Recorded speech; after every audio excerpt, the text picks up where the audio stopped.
చరిత్రలో కొన్ని పేర్లు ఉన్నాయి. వాటిని తెలుసుకున్నాక ఇంత పెద్ద విషయం మనకి ఎందుకు ఎవరూ చెప్పలేదు అనిపిస్తుంది. భారతదేశాన్ని పాలించిన తొలి మహిళ ఎవరో తెలుసా? రాణి లక్ష్మీబాయి కాదు, రజియా సుల్తానా కూడా కాదు. ఆమె వీళ్లకన్నా చాలా ముందే వచ్చింది. ఆమె పేరు రాణి దిద్దా. కాని ఇక్కడే అసలు ప్రశ్న మొదలవుతుంది. ఎలా ఒక మహిళ, అది కూడా శారీరకంగా బలహీనంగా ఉన్న మహిళ, ఒక సంపూర్ణ రాజ్యాన్ని పాలించింది?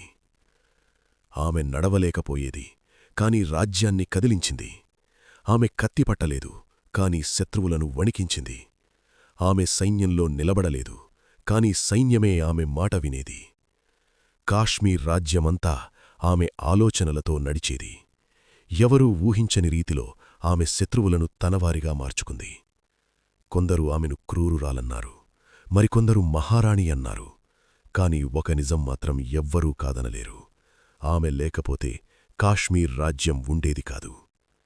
ఇదే రాణి దిద్ద కథ. చరిత్ర దాచిన, కాని కాలం మరిచిపోలేని ఒక స్త్రీ శక్తి.